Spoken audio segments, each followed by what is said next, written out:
But as we get set for our focus with a lot of in-depth discussion with experts on the ground, Ian Bremer with us as well, on the situation in Israel, in West Asia, perhaps a couple of important points that we've now observed about those startling Iranian missile attacks. What we can now roll out, and I'll try and explain a video that's actually gone viral, is this. Now, what you actually see over here are interceptor missiles of Israel, the arrow going above the atmosphere into space, as it were, and then they'd be making engagements over there, while other missiles and possibly other variants of the arrow take on what you see right over here on your screen.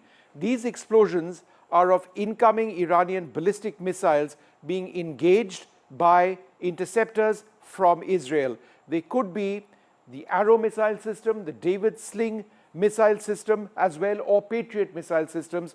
It's all part of a three-tier system. So this has been filmed in Amman.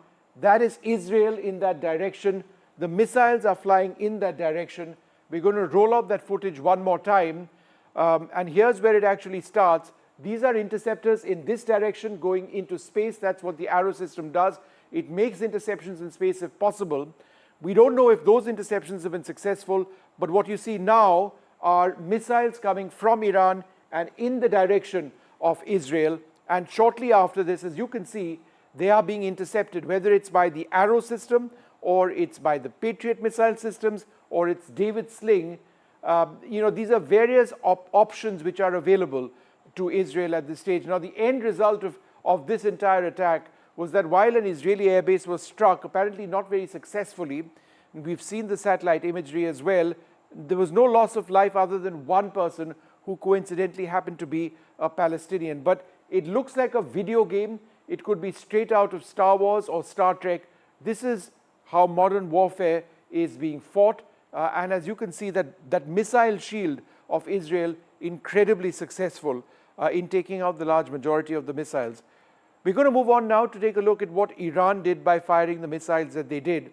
Because in as much as that shield was successful, some of the technology that Iran has put on display is also fairly advanced. So let's have a look at some of the missile systems which were used by Iran, because this is what they've declared. There's a missile, you can see an image over there on the right. It's called the Ghadar missile. It's got a range of 2,000 kilometers. Let's keep rolling the details, scrolling the details of this. It can travel at a speed of Mach 9, in other words, 9 times the speed of sound, and it has an accuracy of 100 to 300 meters. So now let me explain that. That means it's not a terribly accurate missile system. It's not.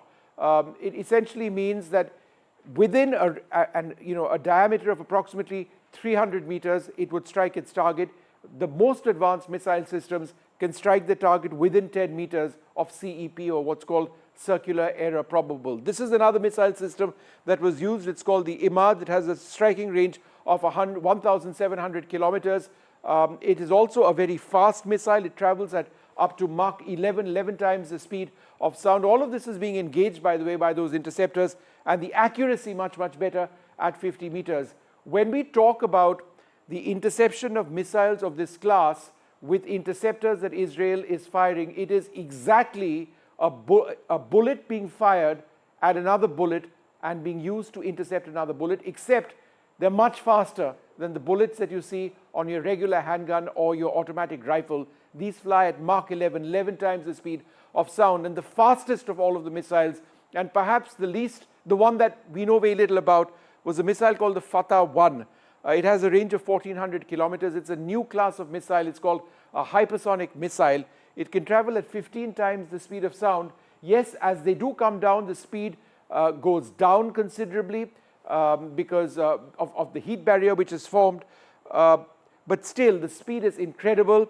It can maneuver, which is what makes these hypersonic missiles very difficult to intercept, and the accuracy is much better than what other missiles that Iran has been firing have been. But the big question is this: how many missiles in terms of ballistic missiles, does Iran have left, and how many defensive missiles does Israel have left? Those are just two parts of what we're looking at. Joining us now, Mayan Navon, a former foreign relations officer of Israel, and I'm also joined by Sarbaz Ruhollah Rezvi, a journalist in Beirut. Thank you both very much for being with us.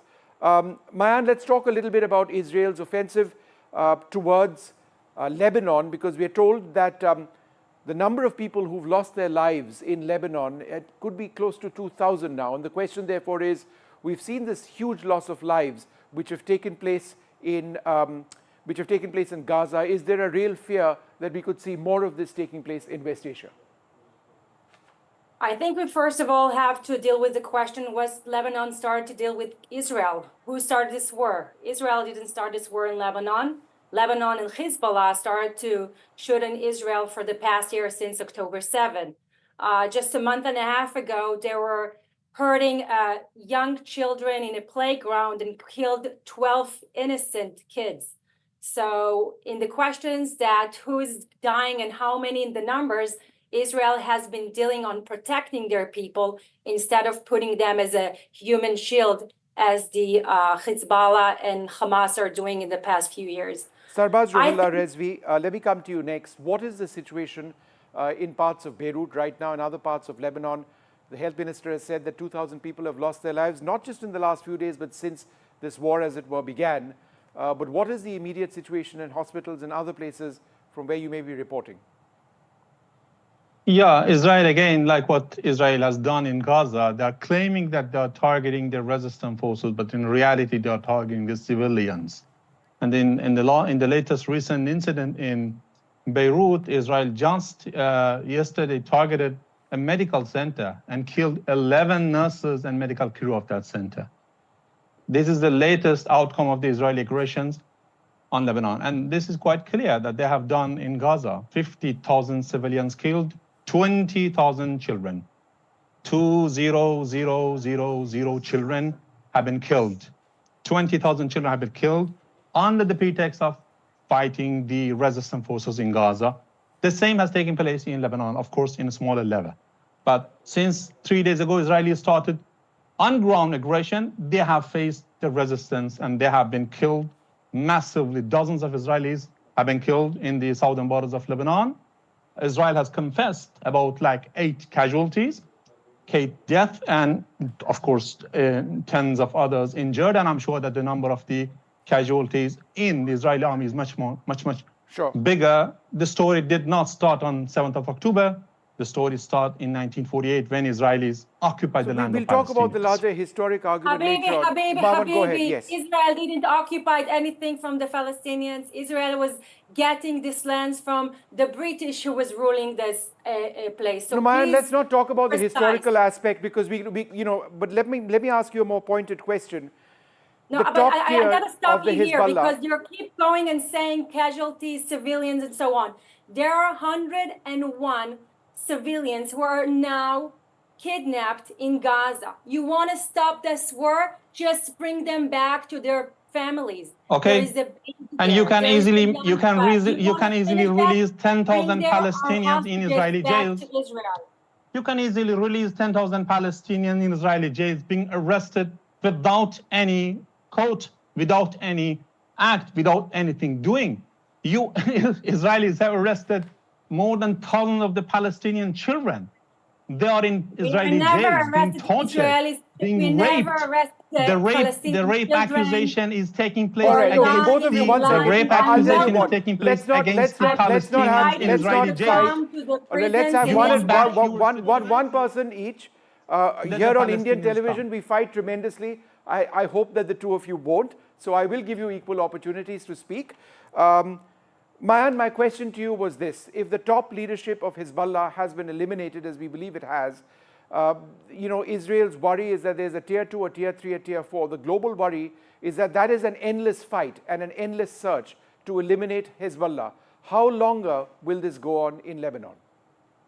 Until we make sure there will be no tunnels of terrorists that are threatening Israel, until we make sure there will be no missiles are heading and pointing against Israel at the moment, until we'll find out that all the threats that Hezbollah is continued threatening Israel together with Iran will be eliminated. Until then, the operation will continue.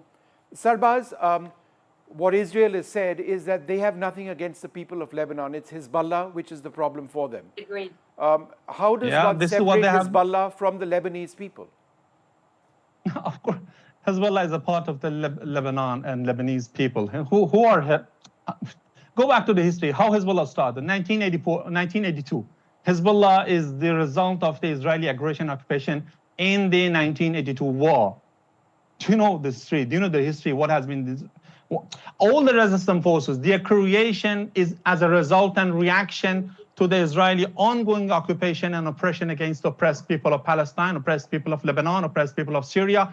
Israel has occupied the Syrian land. Israel has occupied the Lebanese land. Israel has occupied the Palestinian land. There is no one single country in surrounding of Israel that Israel has occupied their lands. All right, one second. I have said this before. Sure. The whole problem goes back to the occupation. All right, 1 second. Mayan, go ahead, respond to that. No, he just keeps saying lies. I mean, it's very hard to respond to lies, but Israel didn't occupy those lands from any one of those countries you mentioned. It's based on All right, UN one at a resolution. time. British were Sarbaz, ruling half a here sec. in I will come back to you. 1948. Yeah. When you read the Quran, you will find out a lot about the Jewish people who are living in this land for the last 30,000 years. You will not find any single mentioning about Palestinians who are living here 3,000 years ago. So let's learn history before we come and claim all kinds of facts.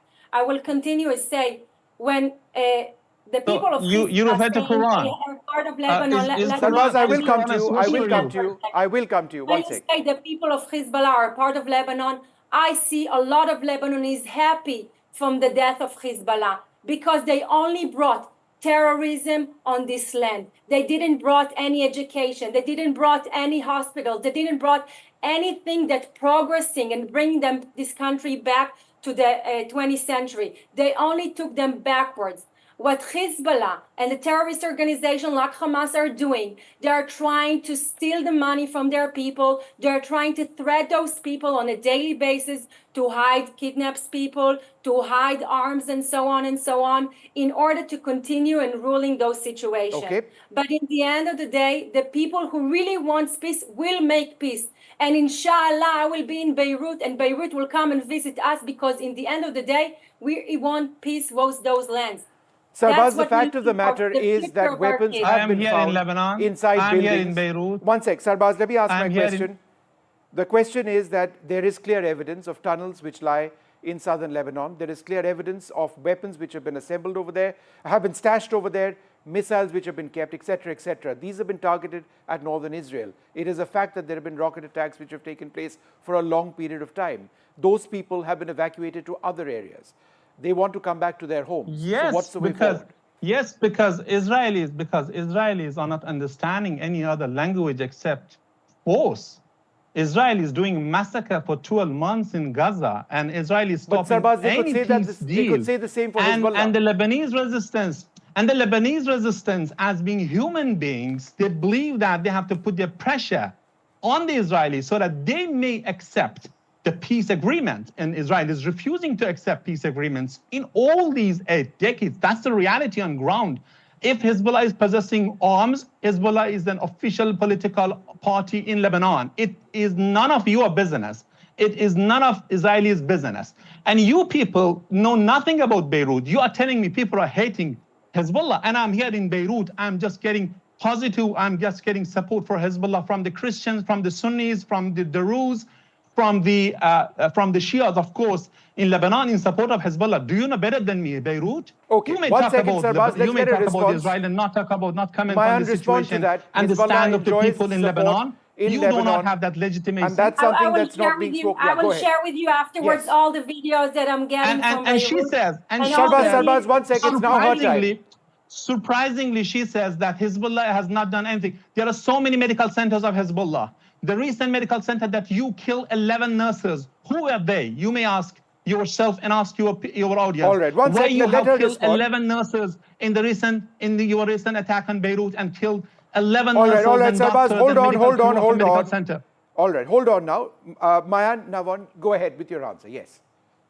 I will tell very honestly, I will cry, and I'm crying on every civilian that have to pay the price of this war.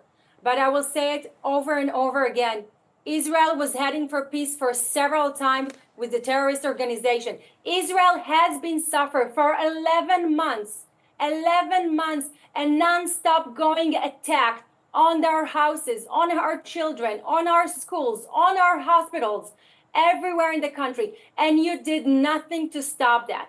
So I'm sorry, I'm not going to give the other cheek. This is our time to respond. I don't think that anywhere in India, people will sit down in the shelter on a daily basis. We have 60,000 families who left their homes in the north. The north right now is totally a mess because you ruin everything there. So if you're really coming from peace, why did you keep shouting? Why did you keep sending rockets in our places when we did nothing for the last 11 months?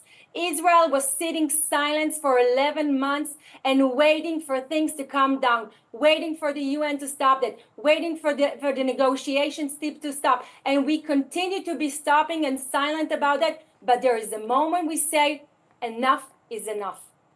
You did what you did, now you have to pay the price. Sarbaz, the fact of the matter is that on October 7th, the terrorist attack against Israelis, the hostage crisis, the butchery which we saw in the south of Israel was unprecedented.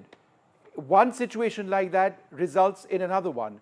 Do you condemn what took place? So why not? No, but so one why sec. not to watch Just the Sarbaz, misery so that I of the understand, Palestinians for 7 decades? Sarbaz, I will let you speak. You do not understand. Sorry No, to do you say, you condemn do not the attack? understand because I will give you the proof why you do not understand. No. My question is this, that look, and your Sarbaz, programs we are both journalists. have started from 7th of we ask October. questions, And she talks we about ask 11 questions and you months. answer. She talks So let me about answer. 11. May I talk or not? You will talk. Am I here to talk? No, And you am I will here to talk, but listen to answer you? the question and I will Anchor. come to you. You will talk, and that's my assurance to you. I'm not here to shut you down. I'm I'm only asking, can you condemn the attack of October 7th? Yes or no?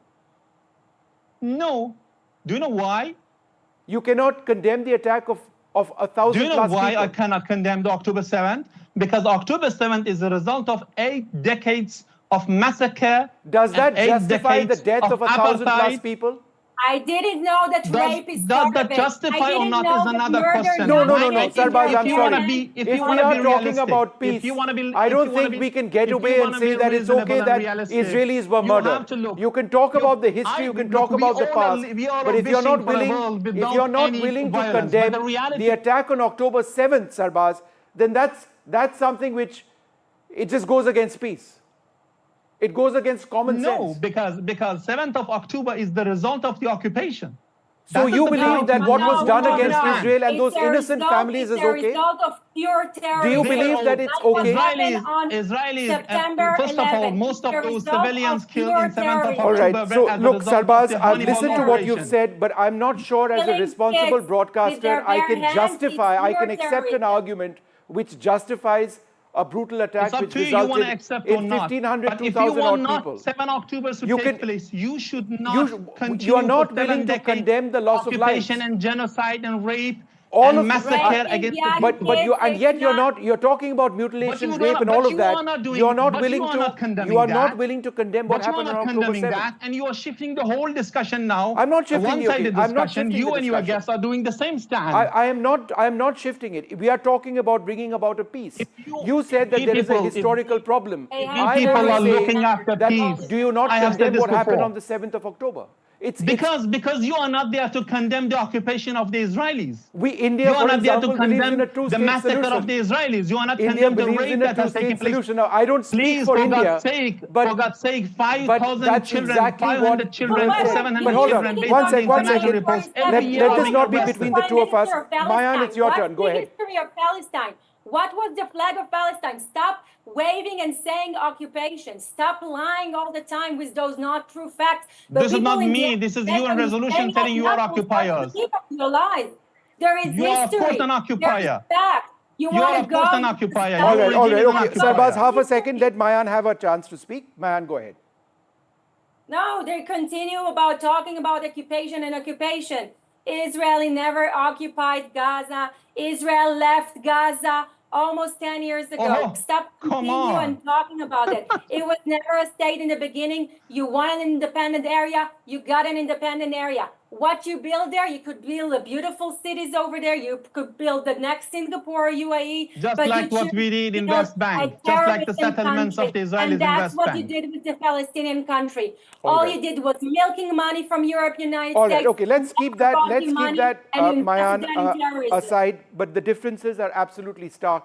But where we need to draw the line is accepting some sort of a justification for what happened in a major terrorist attack. It happened in Israel on the 7th of October last year. Look, thank you both very much for joining us.